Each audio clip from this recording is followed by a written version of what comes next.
We sort of expected this day would come, but it's still a pretty shocking announcement. Sony announced the PlayStation Classic this week, and it's coming December 3rd. What's up, everybody? I'm Josh Meek, the Uber Geek. Welcome to Pretty Dece, your daily entertainment and pop culture show. And yes, we are talking about the PlayStation Classic today because Sony is following in Nintendo's footsteps and putting out a mini classic version all-in-one console that is kind of celebrating the history of the PlayStation 1, much like the NES Classic or the SNES Classic that Nintendo have produced. These wildly popular all-in-one systems. Sony is jumping on that bandwagon now and doing the exact same. So it will launch December 3rd. It's going to be $99.99, so right at $100. And it is, it's pretty cool. Like the NES Classic, and you can preface basically every statement in this episode with that line, this console, this PlayStation console, will look almost identical to the original PlayStation, but it will be 45% smaller. So it's a cute, tiny little package. Even if you don't play it, it looks good sitting on your desk, just like the NES Classic does. Now, it'll feature 20 games built into the system, and along with, of course, the console, it's going to come with 2 controllers, which is always nice. You don't have to go out and buy a second one to play multiplayer games. Now, these controllers are wired, as you would probably expect with the kind of history of these consoles. They don't ship with wireless controllers. They're not like the super high-end kind. However, these controllers, it might shock you if you forget your PS1 history, don't come with analog sticks or vibration built in, a feature that you might take for granted now with the PlayStation brand.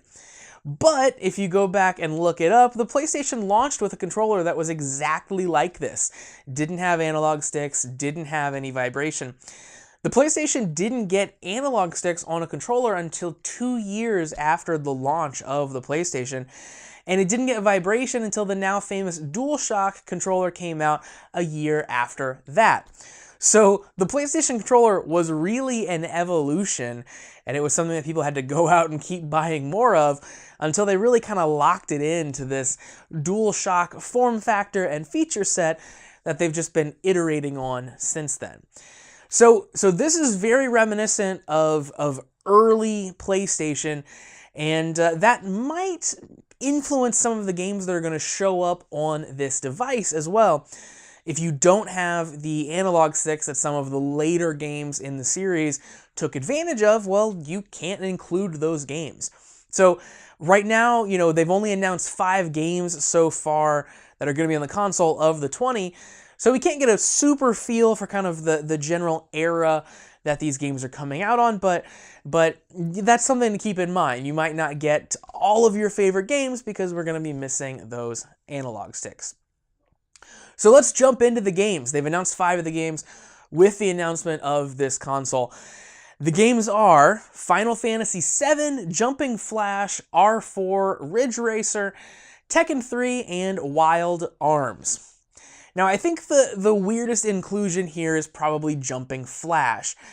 It's not necessarily a bad game, but it's very odd. You star as a robotic rabbit, it's first person, and you're jumping around in a 3D world. Again, it's not bad. It maybe hasn't aged super well because a lot of games have kind of taken that 3D world exploration and done it a lot better and have kind of iterated on that concept. So Jumping Flash, not the most popular PlayStation game that you could imagine. I don't think a ton of people played it.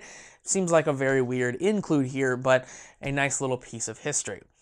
The other games, the other 4 games, I think are all fantastic includes in my opinion. Ridge Racer is just so ingrained with the PlayStation hardware. It was just a thing that you would do when the PlayStation first came out. You get your PlayStation, you get Ridge Racer as kind of the showpiece for this PlayStation hardware, the showpiece for these 3D graphics that this machine was spitting out that you'd never seen before. Ridge Racer, again, fantastic series, and it's a great game as far as like the history of PlayStation goes. Tekken 3, kind of in that same vein, it's really the height of the Tekken series as far as that era of Tekken games goes. certainly the height of the popularity of Tekken, it's a game that got a lot of people both into fighting games and also into the PlayStation. You would go to a friend's house, you would play Tekken, easy pick up and play game, a really cool 3D fighter you probably hadn't seen before, and that would kind of talk you into getting the system. So I've played a lot of hours of Tekken 3 on the original PlayStation. Then of course we have Wild Arms. It's a really great Western anime RPG that maybe a lot of people haven't played, but it's always good to have RPGs on this system because it really lets you really sink your teeth in and really get your money's worth for these consoles that you can never add more games to, that are kind of just like one and done as far as the games that are included. And speaking of nice to have RPGs included, Final Fantasy VII is maybe the most perfect game that you could put in one of these collections. The granddaddy, the game that is on so many people's best of list, their favorite game of all time. Final Fantasy VII is great here. It is the full-on, 50-some hour original version of this game.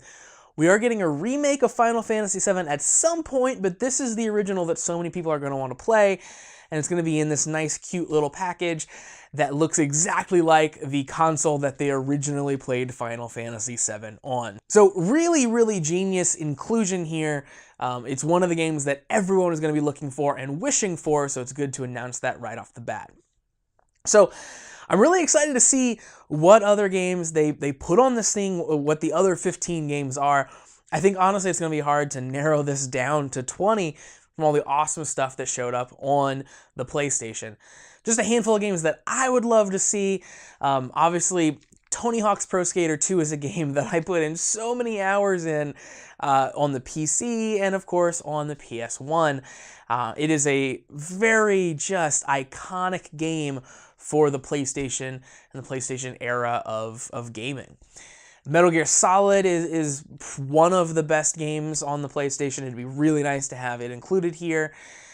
Twisted Metal, that car combat started on the PlayStation 1. Those games maybe haven't aged the best. There are better entries in that series later on past the PlayStation, but that's where it all began. Give me a copy of Twisted Metal or Twisted Metal 2. Spyro, one of the best character platformers ever. Go ahead and toss that on. And then Castlevania Symphony of the Night is the last one that I'd really love to see. A game that kind of spawned genres. Truly one of the best games of all time.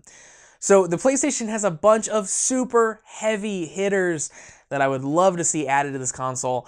I'm really excited for the announcement of the rest of the games. So again, comes out December 3rd.